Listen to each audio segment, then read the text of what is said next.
ဇလန်လေးကိုစားပြုထားတာကတော့မြန်မာနိုင်ငံမှာငြိမ်းချမ်းစွာဆန္ဒပြနေကြတဲ့ရဟန်းရှင်လူတွေကိုမြန်မာစစ်တပ်လက်ကင်ဒုတ်စစ်ဗိုလ်စစ်သားတွေကတနတ်တွေနဲ့ပြစ်အစိမ့်ငွေဘုံတွေနဲ့ပြစ်အရှင်လက်လက်မီးရှို့အလောင်းဖြောက်ရေနစ်သေးဆုံးတာတွေဖြစ်အောင်လို့နိုင်တဲ့စီးနေနှိပ်စက်ဘိုးကျနေတို့နိုင်ငံသားသတင်းတော်ချို့ကလည်းပြစ်ခတ်ခံပြီးသေဆုံးစေခဲ့တယ်ဆိုတဲ့အကြောင်းရယ်မြန်မာစစ်သားတွေကအမျိုးသမီးတွေကိုအုပ်စုပွဲမရင်းကျင့်ရွာတွေကိုဝင်ရောက်ဖျက်ဆီးမီးရှို့နေရာတိုင်းကိုမြေမြုံမိုင်းတွေထောင်လူငယ်လေးတွေကိုစစ်တပ်ထဲကိုအတင်းအဓမ္မခေါ်သွင်းနေရာတိုင်းစိတ်မထင်တို့တပ်ဖြတ်မှုတွေကြောင့်နေရာတကောင်မှာအလောင်းတွေရှိနေကြစတဲ့အကြောင်းတွေနဲ့ဒီဇလန်ကိုအစပြုထားခဲ့ပါတယ်ဒီပြည်စင်တွေကခရစ်ယာန်ဘာသာဝင်တွေပေါ်များတဲ့ဂိမ်းမီနယ်မှာဖြစ်ပျက်ခဲ့တာဖြစ်ပြီးဂိမ်းမီနယ်ဟာဆိုရင်စစ်ဆိုးရတွေရဲ့ရုံးမှာတပ်ဖြတ်တာကိုခံလာခဲ့ရတာနှစ်ပေါင်း60ကျော်လာခဲ့ပြီပဲဖြစ်ပါတယ်ကပောင်မှာအရှိကြာဆုံးပြည်ရင်းစစ်ပွဲတစ်ခုဖြစ်ပြီးတော့ကရင်လူမျိုးဒေသခံတွေကနှစ်ပေါင်း60လောက်စစ်ဘေးဒုက္ခတွေမှာခံလာနေကြတာလည်းဖြစ်ပါတယ်ဒီဇလန်2008ခုနှစ်မှာထွက်ရှိခဲ့တဲ့ဇလန်ဖြစ်ပြီးတော့ဂိမ်းမီနယ်ကစစ်ဆိုးရရဲ့လက်ကင်ဒုတ်စစ်ဖို့စစ်သားတွေရဲ့ရုံးမှာရိုင်းဆိုင်မှုတွေလူမဆန်မှုတွေကိုအခြေပြုဖန်တီးထားတဲ့ဇလန်လေးလည်းဖြစ်ပါတယ်ဇလန်အစားမှာတော့မင်းသားကြီးရမ်ဘိုနဲ့အဖော်နှစ်ယောက်ဟာဒုက္ခတစ်ချောင်းစီနဲ့မွေတွေကိုလိုက်ဖမ်းနေခဲ့ပါတယ်။မွေတွေချို့ဖမ်းပြီးတဲ့နောက်မှာတော့မြေကမ်းတစ်ဖက်မှာစိမ့်ညွန့်တစ်တော်တွေရှိနေမြေတစ်ခုထဲကနေပြီးဆက်လီနဲ့ပြန်လာခဲ့ကြပါတယ်။ဆက်လီပေါ်မှာတော့ရမ်ဘိုဟာဆက်လီကိုမောင်းနေခဲ့ပြီးအဖော်နှစ်ယောက်ကတော့ဖမ်းလာတဲ့မွေကိုထုတ်ကာတယောက်နဲ့တယောက်စနေကြပါတယ်။ခဏနေတော့ရမ်ဘိုကသူတို့မလုပ်ဖို့ဝင်တားခဲ့ပြီးမွေကိုကောက်ကအိတ်ထဲကိုပြန်ထည့်လိုက်ပါတယ်။ပြီးတော့နဲ့သူဆက်လီကိုပဲပြန်ပြီးတော့အေးဆေးဆေးမောင်းနေခဲ့ပါတယ်ရမ်ဘိုရိုဆက်လီယာနေတော်မြင့်လာတဲ့ချိန်မှာမြေပြင်အလဲမှာရပ်တန့်နေပါတယ်။ဆက်လီရဲ့ဥပေါ်မှာတော့ရမ်ဘိုကလေးနဲ့မြားကိုမြေရည်တဲ့ကိုအစင်သစ်ချိန်ရွယ်ထားပါတယ်။ခဏနေတော့မြားကိုလွတ်လိုက်ပြီးမြားရဲ့အမိမှာခြိထားတဲ့ကြိုးကိုဖြည်းဖြည်းချင်းဆွဲတင်လိုက်တဲ့အခါမှာတော့ငါးတကောင်ကမြားမှာတန်လန်ကြီးပါလာခဲ့ပါတယ်။ရမ်ဘိုရိုဆက်လီယာမြေကမ်းသားစီကိုရောက်ခံပြီးမှဇုံကန်ထွက်လာတဲ့လေတစင်းအနီးကိုကပ်ပြီးတော့စောစောကမြားနဲ့ပြစ်ပြီးဖမ်းလာခဲ့တဲ့ငါးတွေတဲကငါးတကောင်ကိုဇုံကန်ចောင်းသားလေးရဲ့လက်ထဲကိုထည့်လိုက်ပါတယ်။သူတို့ဟာထိုင်းနိုင်ငံနယ်စပ်တနေရာကိုရောက်ရှိနေကြတာပဲဖြစ်ပါတယ်။နောက်တစ်ခါမှတော့ရမ်ဘိုတို့ကမြစ်စိတ်ကိုရောက်လာကြပြီးသူတို့ဖမ်းလာတဲ့မွေတွေနဲ့ငါးတွေကိုယူပြီးကမ်းပေါ်ကိုတက်လာခဲ့ကြပါတယ်။တပတ်မှာတော့မွေလမ်းမဲသမားတယောက်ဟာမွေဟောက်နှစ်ကောင်ကိုအလံမဲပြနေခဲ့ပြီးတော့မွေကလမ်းပေါက်လိုက်ဆရာဖြစ်သူကနောက်ဆုတ်လိုက်နဲ့ဘရိတ်သားရဲ့စိတ်ကိုနှိုးဆွပေးနေပါတယ်။မကြခင်မှာပဲအလံမဲပြတဲ့နေရာကိုရမ်ဘိုတို့ရောက်လာခဲ့ပြီးမွေတွေကိုဝယ်သူကရမ်ဘိုကိုပတ်စံလှမ်းပေးရင်စပက်ကြီးမွေလိုချင်တဲ့အကြောင်းနဲ့မွေဟောက်တွေများနေပြီဆိုတဲ့အကြောင်းကိုပြောနေခဲ့ပါတယ်။ရမ်ဘိုကတော့သူပြောတာကိုဂူးမဆိုင်ပဲသူယူလာတဲ့မွေတွေကိုအိမ်ထဲကထုတ်ပြီးတော့လောင်အိမ်ထဲကိုထည့်နေခဲ့ပါတယ်။ဧည့်သည်တွေကမေးတဲ့အတွက်လောင်အိမ်ထဲကမွေတွေထည့်နေရမ်ဘိုကိုစောစောကသူ့ကိုပတ်စံလိုက်ပေးသူကလက်ညှိုးထိုးပြီးပြနေပါတယ်။မကြခင်မှာပဲဧည့်သည်တွေကလူတယောက်ကရမ်ဘိုနဲ့စကားလာပြောခဲ့ပါတယ်။သူကမိုက်ကယ်ဘာနဲ့ဖြစ်ကြောင်းနဲ့ရမ်ဘိုလုံနေတဲ့အလုပ်ကအန်ဒီအများကြောင်းစပြောခဲ့ပြီးရမ်ဘိုရဲ့လေကိုငှားဖို့ပြောနေတာပါ။ရမ်ဘိုကဘယ်ကိုသွားမှလဲလို့မေးလိုက်တဲ့အခါမြန်မာနိုင်ငံကစစ်ပွဲတွေဖြစ်နေတဲ့နယ်မြေကိုလို့ပြန်ဖြေပါတယ်။ဧည့်သည်ကဆက်ပြောတာကတော့လူများစုကစစ်ပွဲဖြစ်နေတဲ့နေရာလို့ပြောကြပေမဲ့တကယ်ကတော့အဲ့နေရာဟာလူမျိုးတုံးတပ်ဖြတ်နေတဲ့နေရာပဲလို့ထပ်ပြီးတော့ပြောပါတယ်။သူအနေနဲ့အခုသွားမှာက9ချိန်မြောက်ပါလို့လည်းပြောလိုက်သေးတာပါ။ဧည့်သည်ကဘာပဲပြောရမ်ဘိုကတော့ခက်တီတီပဲသူ့အလုပ်ကိုသူဆက်လုပ်နေတာပါ။အလုံးလုံးနေနဲ့ပဲဒီလောက်ဝေးတဲ့မြောက်ဘက်ကိုသူမသွားဘူးလို့ပြောလိုက်ပါတယ်။ဧည့်သည်ကတော့လက်မလျှော့ပဲနဲ့သူတို့ကစေနာဝန်ထမ်းတွေဖြစ်ကြောင်းနဲ့စေဝါနဲ့ကျမ်းမာရေးစောင့်ရှောက်ဖို့သွားကြမှာဖြစ်လို့အထောက်ပံ့တွေကိုကင်းလူမျိုးတွေစီပို့ပေးမှာဖြစ်ကြောင်းပြောပြခဲ့ပါတယ်။အဲဒီကလူမျိုးတွေရဲ့ဘဝကိုပြောင်းအောင်လုပ်ပေးဖို့သွားမှာလို့လည်းပြောလိုက်သေးတာပါ။ရမ်ဘိုကတော့လက်နက်တွေတဲလာလားလို့မေးခဲ့ပြီးမပိုင်တော့ဘာမှလုပ်မရဘူးလို့ပြန်ပြောကလာငားတာကိုညင်းလိုက်ပါတယ်။ဧည့်သည်မျိုးသားကလက်လျှော့သွားပေမဲ့ဆာရာဆွဲကောင်မလေးတယောက်ကလက်မလျှော့သေးပဲရမ်ဘိုကိုလိုက်ခဲ့ပေးဖို့လာပြောပြန်ပါတယ်။ရမ်ဘိုကတော့ကြက်တီစိတ်သုံးတဲ့ဘောမှာသိန်းတန်လို့ပဲအန်ကယ်ကတော့နိုးပါလို့ညင်းလိုက်ပါတယ်။နောက်တစ်ခါမှတော့မြန်မာစစ်သားတွေပါတဲ့ကားနစီယာလေဝင်းတစ်ခုရဲ့ဘေးမှာရပ်လိုက်ပါတယ်။ကားပေါ်ကနေပြီးတော့လက်နက်ကင်စစ်သားတွေဆင်းလာကြသလိုသူတို့နဲ့အတူတူပြည်သူတွေလည်းပါလာခဲ့ပါတယ်။စစ်ဗိုလ်တယောက်ကတော့နေကာမျက်မှန်တပ်ပြီး secret ကိုခဲကာဂျစ်ကားထဲကနေဖြစ်စဉ်ကိုအေးဆေးဆေးကြည့်နေခဲ့ပါတယ်။ခဏနေတော့စစ်သားတယောက်ကလေကသင်းတိုင်းသွားပြီးတော့လေကွက်ထဲကိုမိုင်းနေဟိုတစ်ခုဒီတစ်ခုပြစ်ချနေခဲ့ပါတယ်။ဂျန်နဲ့စစ်သားတွေကတော့ဖမ်းလာတဲ့သူတွေကိုဆွဲလာရန်လာလုပ်နေကြတာပါ။မိုင်းတွေပြစ်ချတဲ့စစ်သားကတစ်ဖက်ကနေချက်ပြလိုက်တဲ့ပြီးမှာတော့သူတို့ဖမ်းလာတဲ့လူတွေကိုမိုင်းတွေပြစ်ချတာကွင်းမြင်တဲ့ကိုဖြတ်ပြေးစီပါတော့တယ်။တနတ်တွေနဲ့ချိန်ပြီးတော့အတင်းပြေးခိုင်းတဲ့အတွက်ဖမ်းခံလာသူတွေဟာကြောက်ကြောက်လန့်လန့်နဲ့လေကွင်းထဲကိုဖြတ်ပြီးတော့ပြေးကြပါတော့တယ်။မိုင်းကွင်းထဲကိုဖြတ်ပြေးနေကြတဲ့မြင်ကွင်းကိုစစ်သားတွေကရီမောမောနဲ့ပျော်ရွှင်နေကြပြီးမျက်မှန်နဲ့စစ်ဗိုလ်ကတော့ဆေးလေးတောက်တောင်မပြတ်ပါဘူး။အဲဒီချိန်မှာမိုင်းတုံးကထားပေါက်ခဲ့ပြီးတော့သွေးတွေဖြာကနေထွက်သွားပါတယ်။ကျန်သူတွေဟာဆက်ပြေးဖို့တွန်းဆုံနေတဲ့အတွက်စောစောကမိုင်းတွေရှောက်ချတဲ့စစ်သားကပြေးဖို့အမိန်ပေးနေခဲ့ပါတယ်။ခဏနေတော့မျက်မှန်နဲ့စီးကရက်တောက်နေတဲ့တယောက်ကနောက်ကိုလှည့်ပြီးတော့မေးဆက်ပြလိုက်တဲ့အခါစစ်သားတွေကလေကွင်းထဲကဘာလက်နက်မှမရှိတဲ့အပြစ်မဲ့ပြည်သူတွေကိုတနတ်တွေနဲ့ဝိုင်းပြီးတော့ပြစ်ကြပါတော့တယ်။ နောက်တစ်ခါမှတော့ Rambo ဟာမီးရဲနေတဲ့တန်ချောင်းတစ်ခုကိုထုနေခဲ့ပြီးဆာရာဟာ Rambo စီကိုရောက်လာပြန်ပါတယ်သူမလာတာကတော့ Rambo ကိုဆက်လိန်နဲ့လိုက်ဖို့လာငားပြန်တာပါဒါပေမဲ့ Rambo ကတော့သူမကိုအိမ်ပြန်ဖို့ကိုပဲပြောခဲ့တဲ့အတွက်ဆာရာလည်းစိတ်ပြတ်ပြီးတော့ပြန်သွားခဲ့ပါတယ်ဒီမှာတော့ကင်းမီနဲ့ဖာပုံခရိုင်ထဲကကင်ရွာလေးတွေအားကိုမြန်မာစစ်သားတွေကညဘက်ဝင်စီးနေခဲ့ပြီးတွေးသမျှလူတွေကိုရိုက်နှက်ဖမ်းဆီးတာတွေလုပ်နေခဲ့ပါတယ်သူတို့ကလူတွေစုဆောင်းနေကြတာဖြစ်ပြီးတော့အသက်12နှစ်ကြောအရွယ်တွေကိုအဓိကထားဖမ်းဆီးခေါ်ဆောင်နေတာပဲဖြစ်ပါတယ်စစ်ဗိုလ်ဖြစ်သူဟာဒီကလေးတွေကိုသူပိုင်သွားပြီဖြစ်ကြောင်းနဲ့ပြန်လာခွင့်တရွာလုံးကိုဖျက်ဆီးပြစ်မဲ့အကြောင်းကိုချိန်ချောက်ပြောဆိုနေခဲ့တာပါနောက်တစ်ခါမှတော့ Rambo ဟာသူ့ဆက်လီကပန်ကာကိုအစ်စ်လဲတက်ပြီးတဲ့နောက်မိုးရီတဲကိုအထွက်မှာဆာရာကိုတွေးလိုက်ရပြန်ပါတယ်ဆာရာကသူ့ကိုစောင့်နေရဖြစ်ပြီးတော့ Rambo ကတော့မလိုက်နိုင်ဘူးလို့ညင်းမြဲပါပြီဆာရာကတော့လက်မလျှော့ဘဲနဲ့သူတို့ဒီညကိုလာတာဟာပြောင်းလဲမှုတွေလုပ်ဖို့နဲ့အသက်တွေကိုကယ်ဆယ်ဖို့လာတာလို့ပြောခဲ့ပါတယ် Rambo ကတချို့အသက်တွေကအရေးမကြီးဘူးလို့ပြန်ပြောတဲ့အခါဆာရာကတသမတ်တင်းပုတ်ဘူးလို့ပြန်ပြောလိုက်ပါတယ် Rambo ကဆာရာအနေနဲ့လက်ရှိအရာကိုပြောင်းလဲဖို့စ조사နေတာဖြစ်ပြီးလက်ရှိအရာဆိုတာ Trace အနေနဲ့တူတဲ့အရာဖြစ်ကြောင်းသွေးထဲမှာစီးဆင်းနေတာကတဘာဝတရားသာဖြစ်ကြောင်းပြန်ပြောပြခဲ့ပါတယ်အဲနောက်ငိမ့်ချိုင်းစွာမတော်ဆဖြစ်ပွားမှုတစ်ခုပဲလို့သူ့ရဲ့ယူဆတွေကိုဆာရာကိုဆက်ပြီးတော့လက်ချပေးနေခဲ့ပါတယ်သူ့လက်ချတွေကမှတ်သားလောက်တာတစ်ခုကတော့စစ်ပွဲကိုလူကြီးတွေကစပြီးတော့လူငယ်တွေကတိုက်ခိုက်ရတယ်ဆိုတဲ့လက်ချပါပဲလက်ချရှိရိုက်ပြီးမှတော့သူ့လိုဘွားကိုအလတ်အဖြစ်မခံပါနဲ့လို့ပြောလိုက်ပြီးဆာရာကိုအိမ်ပြန်ဖို့အတွက်ပဲထပ်ပြောခဲ့ပါတယ်ဆာရာလည်းလှည့်ပြန်ရင်းနဲ့နောက်ကိုလှည့်ပြီးတော့ Rambo အနေနဲ့လူသားတွေရဲ့အသက်ကိုဂူးဆိုင်ကြောင်း Rambo သာဂူးမဆိုင်ခဲ့ဘူးဆိုရင်ပတ်စံအသားလေးယူပြီးသူတို့ကိုလိုက်ပြီးတော့ပို့လိုက်မှာဖြစ်ကြောင်းလူတွေပေါ်ရှင်မယုံကြည်ပေမဲ့ရှင့်ရင်ထဲမှာယုံကြည်တာတစ်ခုခုရှိနေကြောင်းအသက်တစ်ချောင်းကိုကယ်တင်တာကကိုယ့်အသက်ကိုအလတ်အဖြစ်စေတာမဟုတ်ကြောင်းတွေပြောပြတဲ့ခါမှာတော့တည်ငြိမ်သူ Rambo လည်းဟုတ်ကဲ့လိုက်ဖို့ဗာမယ်တွေဖြစ်သွားခဲ့ပါတော့တယ်နောက်တစ်ခါမှတော့ Rambo ဟာသူ့ဆက်လေးကိုမောင်းနေခဲ့ပြီးဆာရာတို့ကတော့ဒီပေါ်မှာစကားတွေပြောနေခဲ့တာပါစကားပြောနေတဲ့ဆာရာက Rambo စီကိုထားသွားတဲ့အတွက်မိုက်ကယ်ကတားခဲ့ပါတယ်တကယ်တော့မိုက်ကယ်နဲ့ဆာရာဟာစိတ်ဆက်ထားကြသူတွေပါမိုက်ကယ်ကတားပြီးမှလည်းဆာရာကတော့ Rambo နဲ့စကားလာပြောခဲ့တာပါ Rambo ကျောင်းတွေကိုဆက်ဆုတဲ့အခါမှာတော့ Rambo ကသူဟာ Arizona ပြည်နယ်မြို့ငယ်လေးတစ်ခုဖြစ်တဲ့ဘိုဝီမြို့ကဖြစ်ကြောင်းဗီယက်နမ်စစ်ပွဲကလေးကရောက်နေတာဖြစ်ကြောင်းတွေကိုပြောပြခဲ့ပါတယ်အိမ်မပြန်တာနှစ်ချီပြီးကြာပြီဆိုတော့ဇာတိမှာဘာတွေပြောင်းလဲနေဆိုတာမသိချင်ဘူးလားလို့ဆာရာကမေးတဲ့အခါသိဖို့ဆိုတာကလည်းအကြောင်းပြချက်ကရှိအောင်ပါဆိုပြီးတော့ပြန်ပြောခဲ့ပါတယ်ဆာရာအကြောင်းကိုမေးတဲ့အခါမှာတော့ဆာရာဟာအမေရိကမှာဆရာမတယောက်ဖြစ်ကြောင်းကိုပြောပြခဲ့တာပါနောက်တစ်ခါမှတော့ Rambo တို့ဆက်လျာညဘက်ကိုရောက်နေခဲ့ပြီးအချိန်နဲ့ခုံမောင်းနေခဲ့ပါတယ်ခီးတယ်ရီကလည်းအိမ်ငါရင်းနဲ့လိုက်ပါလာနေကြတော့မှရုတ်တရက်မီးထိန်ထိန်လင်းနေတဲ့တင်းမောအုပ်စုတစုကိုတွေ့လိုက်ရပါတယ်မိုက်ကယ်အဲ့ဒါဘာတွေလဲလို့မေးတဲ့အခါမြန်မာပင်လယ်ဓမြတွေလို့ Rambo ကပြန်ဖြေခဲ့ပါတယ်ခေါင်းငုံနေကြဖို့လည်းသတိပေးလိုက်တာပါ Rambo တို့ဆက်လီကဓမြတွေကိုတော်တော်လေးကြော်ပြီးချိန်လောက်ရောက်ကမှဓမြသင်းမောတစ်စီးက Rambo တို့နောက်ကိုမီးထိုးပြီးတော့လိုက်လာပါတော့တယ် Rambo ကတော့လေပေါ်ပါလာသူတွေကိုခေါင်းငုံနေဖို့နဲ့သူတို့ကိုမျက်လုံးချင်းဆိုင်မကြည့်ဖို့သတိပေးနေခဲ့ပါတယ်ခဏကြာတော့ဓမြသင်းမောက Rambo တို့လေစီကိုရောက်လာခဲ့ပါတယ်ဓမြတယောက်ကလေတွေကမီးကိုဖွင့်ဖို့ပြောလိုက်ပြီးဒီမြင့်ဟာသူတို့နယ်ဖြေချောင်းနဲ့တတ်ပစ်လိုက်လို့ရကြောင်းပြောနေခဲ့ပါတယ်အဲနောက်တော့လေပေါ်ကပါတဲ့ပစ္စည်းတွေလိုချင်ကြောင်းနဲ့ဘယ်သွားကြမှာလဲလို့မေးပြန်ပါတယ် Rambo ကစိတ်တွေတဲလာကြောင်းပြောနေတဲ့အချိန်မှာဓမြတယောက်ကဆာရာကိုတွေ့သွားခဲ့ပါတယ်ငွေပေးမယ်ပြောနေရတော့မှခေါင်းဆောင်ကဆာရာကိုခေါ်ခဲ့ဖို့အတင်းကျပ်ပြောတဲ့အတွက် Rambo ကခါးကြတနက်ကိုထုတ်ပြီးခတ်မြန်မြန်ပဲဓမြတွေကိုပြစ်တက်လိုက်ရပါတယ်မိုက်ကယ် Rambo လောက်ရက်ကိုပြစ်တင်ခဲ့တဲ့အတွက် Rambo ကဒီဓမြတွေဟာဆာရာကိုအခါ450လောက်မရင်းကျင်းကြမှာဖြစ်ပြီးမိုက်ကယ်တို့ကိုလည်းခေါင်းပြတ်တတ်ကြမှာဖြစ်တဲ့အကြောင်းကိုပြောပြလိုက်ပါတယ်တိုက်ပွဲငယ်တစ်ခုကိုတွေ့ပြီးမှတော့ဆာရာတို့အုပ်စုအိမ်ပြန်ကြဖို့မပြန်ကြဖို့နဲ့စကားများခဲ့ကြပြီးနောက်ဆုံးမှာတော့အိမ်မပြန်ကြဘဲရှေ့ဆက်ကြဖို့ပဲသဘောတူခဲ့ကြတဲ့အတွက် Rambo ကစိတ်ကန်းအရောက်ကိုလိုက်ပို့ပေးခဲ့လိုက်ပါတယ်စိတ်ကန်းရောက်တဲ့အခါမှာမိုက်ကယ်ကသူ့ကိုပြန်လွှတ်တဲ့အတွက် Rambo တို့လည်းပြန်လာခဲ့ကြပြီးမကြခင်မှာဆာရာက Rambo ကိုလဝကတ်တိုင်ပုံပါတဲ့ဆွဲကြိုးလေးကိုပေးခဲ့ပါတယ် Rambo တို့ဆက်လီသမားတွေကတော့လာလန်းတိုင်းပြန်သွားခဲ့ကြသလိုဆာရာတို့ကလည်းတောတောင်တွေကိုဖြတ်တန်းပြီးတော့သူတို့သွားခြင်းတဲ့နေရာထိရောက်အောင်သွားနေခဲ့ပါတယ်လမ်းတစ်လျှောက်ကိုလည်းဗီဒီယိုကင်မရာအသေးလေးတစ်ခုနဲ့မှတ်တမ်းတင်သွားခဲ့ပါသေးတယ် Rambo တို့ကတော့အလာတုံးကတွေးခဲ့တဲ့ဓမြအသေးမောကိုအပြန်မှာဓာတ်စီလောင်းပြီးတော့မီးရှို့ဖျက်ဆီးပစ်ခဲ့ပါတယ်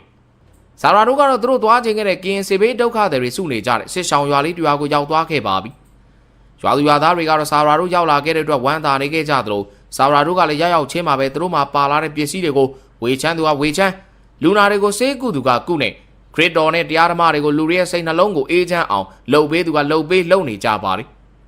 ဆာရာကသူ့လှုပ်ဖြစ်တဲ့ပစ္စည်းတွေကိုဝေချမ်းပေးပြီးတဲ့နောက်မှာတော့တခြားသူတွေလှုပ်နေကြတာကိုရှောက်ပြီးတော့ကြည်နေခဲ့ပါတယ် မိုက်ကယ်တယောက်ဆေးကူနေတဲ့စီကိုရောက်မှာတော့ရုပ်တဲ့လက်နက်ကြီးတစ်ခုသူတို့ဆေးကူတဲ့နေရာနီးမှာထပြီးတော့ပေါက်ကွဲခဲ့ပါတော့တယ်တိတ်ဆိတ်အေးချမ်းနေခဲ့တဲ့ရွာလေးကချက်ချင်းဆိုသလိုပဲငရဲပွက်သလိုစူညံပွက်လို့ရိုက်သွားခဲ့တော့တာပါလက်နက်ကြီးတွေကလည်းတရဇက်ကျနေခဲ့ပြီးတော့အေးချမ်းတဲ့ရွာသူရွာသားတွေကလည်းခြေဥတဲ့ရာဥတကူပြေးကြလွှားကြနဲ့ရောက်ရက်ခတ်နေကြပါတော့တယ်ဆာရာလည်းနီးစရာမှာတွေ့တဲ့ကလေးလေးတယောက်ကိုပွေ့ပြီးတော့ပြေးမိပြေးရပြေးသွားလိုက်ပါတယ်လမ်းမှာကလေးမေဖြစ်သူကကလေးကိုတောင်းတဲ့ထွက်မိခင်ရဲ့လက်ထဲကိုထည့်ပေးလိုက်ပြီးနီးစရာတဲလေးတစ်လုံးရဲ့အောက်ကိုဝင်ပြီးပုန်းနေခဲ့ပါတယ်ဆာရာရဲ့ပတ်ဝန်းကျင်မှာတော့လက်နက်ကြီးကြာသွားလိုက်လူတွေစီကသွေးတွေဖြာကနေထွက်လာလိုက်နေတဲအိမ်စာအုပ်ကပြက်စတွေဖွာကနေလွင့်ထွက်လိုက်ဖြစ်ချင်တိုင်းကိုဖြစ်နေခဲ့တာပါအဲဒီအချိန်မှာပဲဗမာစစ်သားတွေရောက်လာခဲ့ကြပြီးသူတို့လက်ထက်ကတနတ်တွေနဲ့တွေ့ကြလူကိုစိတ်ထင်တိုင်းပြစ်ခတ်တပ်ဖြတ်ပါတော့တယ်တချို့လူတွေကိုလည်းအတင်းကျပ်ဖမ်းဆီးပါတယ်မိခင်တွေချီပိုးထားတဲ့လာသားရွယ်ကလေးငယ်လေးတွေကိုတော့တင်းလူယူကြပြီးရဲတောက်နေတဲ့မီးတောက်ထဲကိုပြစ်ချကြပါတယ်ထိတ်လန့်ကြောက်ရွံ့နေရှာကြတဲ့စစ်ဆောင်ရွာသားတွေဟာအထိတ်တလန့်နဲ့ရွာရဲ့ဘေးဘက်ကလေကွင်းထဲကိုဖြတ်ပြီးတော့ပြေးကြပါတယ်တစုတွေကြီးပြေးလာကြတဲ့ရွာသားတွေကိုစစ်သားတွေရှေ့ကနေကားနဲ့ပိတ်ပြီးစက်တနတ်နဲ့ပြစ်ခတ်တပ်ဖြတ်ပါတော့တယ်လက်နက်မဲ့အပြစ်မဲ့ရွာသားတွေကစစ်ဘလူးကောင်တွေလူမဆန်မှုအောက်မှာအတုံယုံသေဆုံးကြပြန်ပါတယ်အဲဒီလိုနဲ့ဆာရာလည်းပြေးမိပြေးရပြေးနေခြင်းကနေလေကွက်တစ်ခုထဲမှာလဲကျသွားခဲ့ပါတယ်လဲကျနဲ့ဆာရာဟာမြန်မာစစ်သားတယောက်ရဲ့ဖမ်းဆီးခြင်းကိုခံလိုက်ရတော့တာပါဆာရာနဲ့အတူတူလာခဲ့ကြတဲ့မိုက်ကယ်တို့တွေလည်းစစ်သားတွေရဲ့ဖမ်းဆီးတာကိုခံလိုက်ကြပါတော့တယ်နောက်တစ်ခါမှတော့ရမ်ဘိုဟာဆာရာပေးခဲ့တဲ့ဆွဲကြိုးလေးကိုကင်ပြီးတခုခုကိုတွေးနေခဲ့သလိုတစ်ဖက်မှာတော့မြန်မာစစ်သားတွေဟာခြေတန်းရှိတဲတစ်ခုပေါ်မှာပျော်ပါတောက်စားနေကြပါလိမ့်ခြေတန်းရှိတဲရဲ့အောက်မှာတော့ရွာသားတချို့ကိုဖမ်းချုပ်ထားတာဖြစ်ပြီးစစ်သားတွေကသူတို့စားလို့ပိုးတဲ့ထမင်းကြံဟင်းကြံတွေကိုကြက်တွေကိုအစာကျွေးသလိုမျိုးအဖမ်းခံထားတဲ့သူတွေစီကိုပြစ်ပြီးတော့ကျွေးနေပါတယ်ရွာသားတွေကလည်းမရကြတာလေးကိုစားကြတာဖြစ်တဲ့အတွက်သူတို့ပြစ်ပေးတဲ့ထမင်းတွေကိုပဲလက်နဲ့ယူပြီးတော့စားနေကြရှာပါတယ်နောက်တစ်ခါမှတော့ဇပန်နန်နဲ့ဆက်သွားပုံပါတယ်မြန်မာနိုင်ငံအလံတစ်ခုကိုအလံတိုင်းပေါ်ကိုတင်နေခဲ့ပြီးအလံတိုင်းရဲ့အောက်မှာလူငယ်တချို့ကတန်းစီနေကြပါတယ်စစ်သားတယောက်ကတန်းစီနေလူငယ်တယောက်ကိုဆွဲလာလှုပ်ပြီးတော့အင်ဂျီကိုဆွဲဖြုတ်လိုက်ပါတယ်သူတို့ရဲ့နောက်ကဝတ်တဲလေးရဲ့ဘေးမှာတော့ဆာရာကိုဖမ်းဆီးထားခဲ့ပြီးသူတို့ချုပ်ထားတဲ့တဲရဲ့ဘေးကဝတ်တဲမှာတော့မိုက်ကယ်တို့ကိုချုပ်နှောင်ထားပါတယ်နောက်တစ်ခါမှတော့ရမ်ဘိုဟာသူကြုံတွေ့ခဲ့ရတဲ့မြန်မာစစ်ဗိုလ်တွေနဲ့ပတ်သက်ခဲ့ရတဲ့တိုက်ပွဲနဲ့အဖြစ်အပျက်ကိုအိမ်မက်နေနဲ့ပြန်ပြီးတော့မှတ်နေခဲ့တာပါရုပ်တရက်သူ့နာမည်ကိုခေါ်တန်းကြားလိုက်တာကြောင့်ရမ်ဘိုဟာလန်ထိုးလာခဲ့ပါတယ်တဲဝါစီကိုလမ်းကြည့်လိုက်တဲ့ခါမှာတော့ထီးဆောင်ထားတဲ့လူတယောက်တဲကိုဝင်လာတာကိုတွေ့လိုက်ရပြီးအဲဒီလူကသူဟာကော်လိုရာဒိုခရစ်ယာန်ဘုရားရှိခိုးကျောင်းဘုန်းတော်ကြီးအာသာမတ်ဖြစ်ကြောင်းသူ့ကိုယ်သူမိတ်ဆက်ပြီးတော့တဲကိုဝင်လာခဲ့ပါတယ်သူလာတာကတော့ရမ်ဘိုလိုက်ပို့လိုက်တဲ့ဆာရာတို့ဟာလွန်ခဲ့တဲ့10လောက်ကပြန်ရောက်မှာဖြစ်ပေမဲ့အခုဒီကိုပြန်ရောက်မလာသေးတဲ့အတွက်ဒီနယ်စပ်အနီးမှာနေထိုင်ကြတဲ့စစ်သားဟောင်းတွေနဲ့အတူတူဆာရာတို့ကိုတွားပြီးတော့ကယ်ထုတ်ပေးဖို့လာငှားခဲ့တာပဲဖြစ်ပါတယ်သူပြောရတော့ဘုန်းတော်ကြီးဟာကင်လွတ်မြောက်တပ်သားတွေနဲ့အဆက်အသွယ်ရှိနေပြီးဆာရာတို့ကိုဖမ်းထားတဲ့နေရာကိုသိတယ်လို့ပြောပြခဲ့တာပါဘုံတော်ကြီးရဲ့ကမ်းလှမ်းမှုကိုတော့ရမ်ဘိုကအလွယ်တကူပဲသဘောတူလက်ခံလိုက်ကဘုံတော်ကြီးကိုဆာရာတို့အတွက်စူတောင်းစကားကိုရုပ်ဖတ်စေခဲ့ပြီးတော့သူကတော့မပြီးသေးတဲ့သူ့ရဲ့ဓာတ်ကိုအမြန်ဆက်ပြီးတော့ထုလုပ်နေခဲ့ပါတယ်နောက်တစ်ခါမှတော့စစ်သားဟောင်းတွေနဲ့အတူတူရမ်ဘိုဟာဆက်လီနဲ့ထွက်ခွာလာခဲ့ပြီးဘုံတော်ကြီးကရမ်ဘိုတို့ကိုလက်ပြကြံရစ်ခဲ့ပါတယ်လေပေါ်မှာတော့စစ်သားဟောင်းတယောက်ဟာစွန်စားသွားသူတွေကိုအပြစ်တင်နေခဲ့ပြီးတော့ဒီလိုလူတွေကိုကယ်ထုတ်ဖို့ဘုရားသခင်ကနတ်ဆိုးတွေဖြစ်တဲ့သူတို့ကိုလွတ်လိုက်တာဆိုပြီးပြောနေခဲ့ပါတယ်သူတို့ဘာပဲပြောရမ်ဘိုကတော့ခတ်တီတီနဲ့ပဲသူ့ဆက်လေကိုပဲအောင်ဆိုင်ပြီးတော့မောင်းနေခဲ့ပါတယ်စစ်သားတယောက်ရန်စကားလာပြောတာတော့မှအေးဆေးပါပဲတပတ်မှာတော့စစ်ဘိုတယောက်ကအချုပ်ထဲကဆာရာကိုလာကြည့်နေခဲ့ပြီးဆာရာကတော့ဘာလို့ကျင်လို့သူတို့ကိုဖမ်းထားလဲဆိုပြီးတော့ပြန်မေးနေခဲ့တာပါရမ်ဘိုတို့ဆက်လေကစိတ်ကန်းကိုစိုက်တဲ့အခါကင်တော်လိုင်းတပ်သားတယောက်နဲ့ကလေးတယောက်ကစစ်သားဟောင်းတွေကိုလာကြုံနေခဲ့ပြီးတော့ရမ်ဘိုကစစ်သားတွေနဲ့အတူတူလိုက်ခဲ့ဖို့လုပ်ပေမဲ့စစ်သားတွေကတယောက်ကရမ်ဘိုကိုလက်မခံပဲလေမာဆောင်နေဖို့ကိုသာပြောခဲ့ပါတယ်ဒါကြောင့်ရမ်ဘိုလည်းစစ်သားတွေနဲ့မလိုက်တော့ပဲတခြားလမ်းကနေထွက်သွားခဲ့ပြီးစစ်သားတွေကတော့လမ်းပြတွေရဲ့နောက်ကနေလိုက်သွားခဲ့ပါတယ်တော်ရရတနေရာကိုရောက်မှာတော့လေရင်ကနေပြစ်ချထားတဲ့ဘုံဟောင်းကြီးတစ်ခုကိုတွေ့ခဲ့ကြပြီးဒါလူရှည်ကောင်လို့ခေါ်ကြောင်းနဲ့ဒုတိယကမ္ဘာစစ်တုံးကအင်္ဂလိပ်တွေကျဲချသွားခဲ့တဲ့ဘုံဖြစ်ကြောင်းလမ်းပြကပြောပြနေပါတယ်စစ်သားဟောင်းတွေလည်းတော်တွေကိုဖြတ်ပြီးတော့သွားရင်းကနေဆာရာတို့ရောက်ခဲ့တဲ့ရွာကိုရောက်လာခဲ့ပါတယ်တရွာလုံးကတော့မီးလောင်ပြာကျနေခဲ့ပြီးလေကွင်းတွေထဲမှာတော့လောင်းတွေကပြန်ကျဲနေတာပါခြံတိုင်းတစ်ခုမှာတော့ကလေးဦးကောင်းတစ်ခုကိုချိတ်ထားပြီးတော့အိမ်တစ်ခုမှာတော့လူတစ်ယောက်ကိုကြိုးဆွဲချထားပါလိမ့်မြန်မာစစ်တပ်ကကောင်တွေဝင်လာခဲ့ပြီးတော့အားလုံးကိုတပ်ပစ်သွားကအလောင်းတွေကိုခြံထားခဲ့ကြောင်းနဲ့ဒါဟာနောက်လူတွေကိုကြောက်အောင်လှုပ်သွားတာဖြစ်ကြောင်းကိုလမ်းပြကပြောပြနေခဲ့ပါလိမ့်သူညီလေးကိုလည်းဒီမြင်ကွင်းကိုပြပြီးတော့အိမ်ကိုပြန်လွှတ်လိုက်ပါတော့တယ်သူတို့ဖွဲ့ရှိတ်ဆက်သွားဖို့လုပ်နေတော့မှပဲစစ်ကားတစ်စီးကလေကွင်းဘေးကိုရောက်လာခဲ့တဲ့အတွက်သူတို့လည်းအမြန်ပုံးကအခြေအနေကိုကြည့်နေလိုက်ကြပါလိမ့် စစ်ကားလေကွင်းဘေးမှာရပ်သွားခဲ့ပြီးစစ်သားတွေနဲ့သူတို့ဖမ်းလာခဲ့တဲ့အရက်သားတွေကားပေါ်ကဆင်းလာကြပါတယ်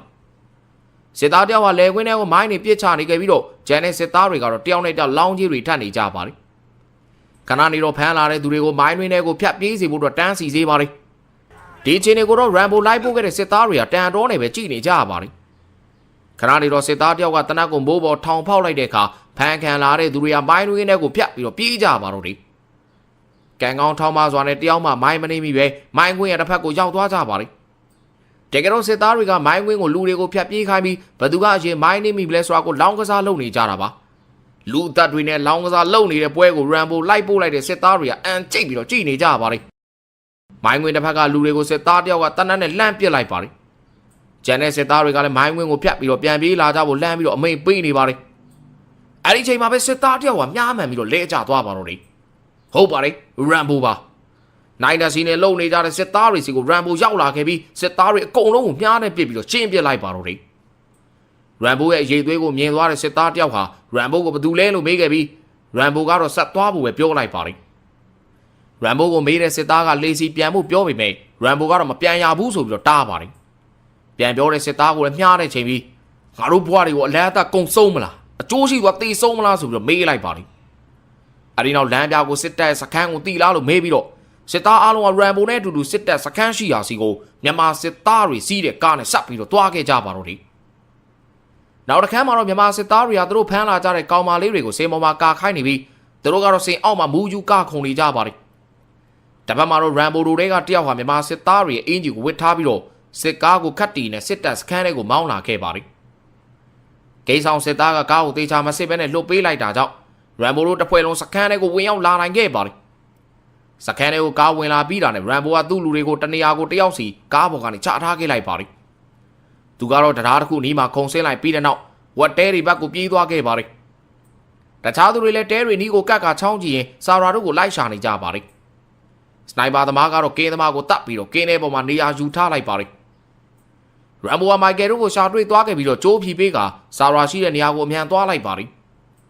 ်မြန်မာစစ်သားတွေကတော့ကာပွဲမှာပဲစိတ်အပြည့်ရောက်နေခဲ့ကြတာဖြစ်တဲ့အတွက်ရမ်ဘိုတို့ရောက်နေတာကိုမသိခဲ့ပါဘူး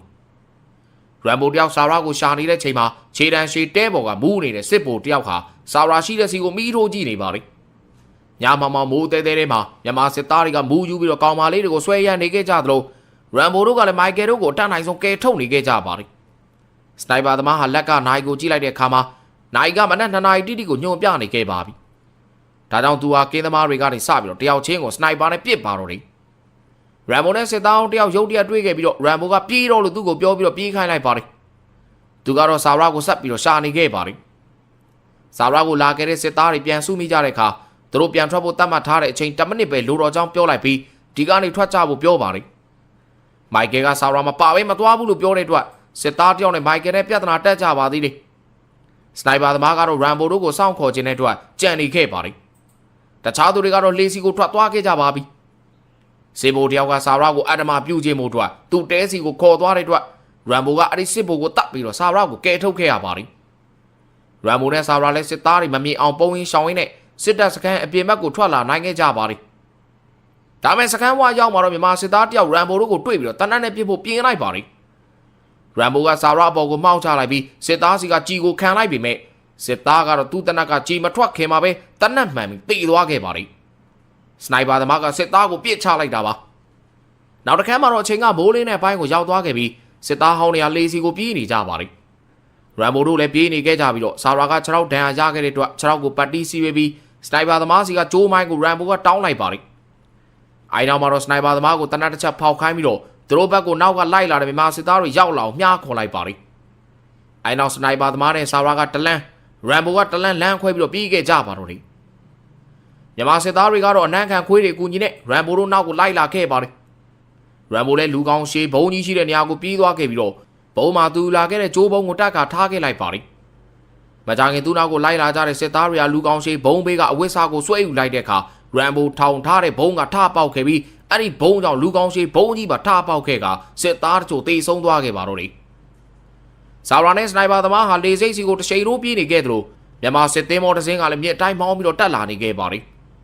တနေရာရောက်မှာတော့စနိုက်ပါသမားကဆာရာကိုဝစ်ခိုင်းလိုက်ပြီးစနိုက်ပါနဲ့မှန်ပြောင်းနဲ့လှမ်းကြည့်လိုက်ပြီးတော့ လူယုံမာတွေလို့ပြောလိုက်ပါတယ်ဆာရာကိုလည်းကြည်ခိုင်းလိုက်တဲ့အခါမြင်ကွင်းထဲမှာတော့မိုက်ကယ်တို့အုပ်စုကိုစစ်သားတွေကဖမ်းမိထားခဲ့ပြီးကန်ကြောက်နှိပ်စက်နေကြတာပါစနိုက်ပါသမားဟာတနေရာကိုလှမ်းကြည့်လိုက်တဲ့အခါမှာတော့စက်တနတ်သမားတယောက်ကိုတွေ့ခဲ့ပါတယ်သူလည်းဘာလို့ရမယ်မသိတော့ပဲဒီအတိုင်းပဲကြည့်နေခဲ့ရတော့တာပါမြန်မာစစ်သားတွေကမိုက်ကယ်တို့ကိုတန်းစီပြီးတော့ရိုက်နှက်နေခဲ့ပြီးငါတို့ပြည်ရင်းကိုဝင်ရှုပ်တဲ့ကောင်တွေဆိုပြီးတော့ပြောနေခဲ့ပါတယ်စစ်သားဟောင်းတွေကတော့တတ်တိမရှိသေရဲဘောကြောင်းတဲ့မြန်မာစစ်သားစုပ်တွေကိုတတ်တိရှိတယောက်ချင်းချဖို့စိန်ခေါ်နေခဲ့ပေမဲ့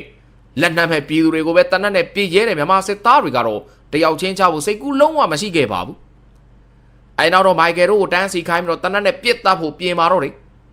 ဆာရာကတခုလုံးဖို့ပြောပေမဲ့စနိုက်ပါသမားကဘာမှမတတ်နိုင်ကြောင်းပြောခဲ့ပါတယ်အဲချိန်မှာရမ်ဘိုကစက်တနတ်သမားရဲ့ခေါင်းကိုသူ့ရဲ့ဓာတ်နဲ့ခုတ်တက်လိုက်ပြီးစက်တနတ်နဲ့စစ်သားတွေကိုထပြီးတော့ပြစ်ပါတော့တယ်ငါပြောတော့ကိုဓာတ်ပြက်ပြက်နဲ့ခုတ်ပိုင်းချလိုက်တယ်လို့မျိုးစစ်သားတွေကတုံးနေယုံနေပြစ်လဲကြကုန်ပါလေထွက်ပြေးသူတွေကလည်းစက်တနတ်ကြီးကမလွတ်ခဲ့ပါဘူးရမ်ဘိုစပြီးတော့လှုပ်ရှားလိုက်တာနဲ့တပြိုင်နက်စနိုက်ပါသမားကလည်းစပြီးတော့ပြစ်ပါတော့တယ်စစ်သားဟောင်းတွေလည်းနီးစပ်ရာတနတ်ကိုကောက်ကင်ပြီးတော့မြန်မာစစ်သားတွေကိုပြစ်ခတ်ပါတော့တယ်ရမ်ဘိုတို့တိုက်ပွဲဖြစ်နေတဲ့နေရာကိုဂင်တော်လိုင်းတပ်တွေကရောက်လာခဲ့ပြီးရမ်ဘိုတို့ဘက်ကကူပြီးတော့ပြစ်ပေးခဲ့ပါတယ်အဲဒီချိန်မှာစစ်တပ်ရဲ့စစ်သေးမောကရောက်လာခဲ့ပြီးစက်တနတ်နဲ့ပြစ်ပြန်ပါတယ်စစ်သေးမောကိုတော့တော်လိုင်းတပ်ဘက်ကရဲဘော်တယောက်က RPG နဲ့ပြစ်ပြီးတော့ဖျက်ဆီးပစ်လိုက်နိုင်ခဲ့ပါတယ်တိုက်ပွဲအခြေအနေကမကောင်းတဲ့အတွက်ထွက်ပြေးဖို့လုပ်တဲ့မြန်မာစစ်ဗိုလ်ကတော့ရမ်ဘိုရဲ့ဓာမြောင်လက်ချက်နဲ့တေပွဲဝင်သွားခဲ့ရပြီးတိုက်ပွဲတစ်ခုလည်းပြီးဆုံးသွားခဲ့ပါတယ်တိုက်ပွဲပြီးမှတော့ဆာရာကမိုက်ကယ်ကိုအသေးအံလိုက်ရှာနေခဲ့ပြီးဒဏ်ရာရသူတွေကိုကုသပေးနေတဲ့မိုက်ကယ်ကိုတွေ့ရမှာစိတ်အေးသွားခဲ့ပါတော့တယ်ရမ်ဘိုကတော့ဆာရာတို့ကိုအဝေးကနေလှမ်းကြည့်နေပြီးတော့နောက်ဆုံးမှာဆာရာကိုလက်ပြကထွက်သွားခဲ့ပါတော့တယ်ဇာကာလီရဲ့အဆုံးမှာတော့ရမ်ဘိုဟာအရီဇိုနာကသူ့မြို့လေးစီကိုပြန်သွားခဲ့ပြီးတော့ပြောင်းလဲနေပြီဖြစ်တဲ့မြင်ကွင်းတွေကိုဖျက်ဆီးကာသူ့အိမ်ရှိရာစီကိုလမ်းလျှောက်ပြီးသွားနေခဲ့ပါတော့တယ်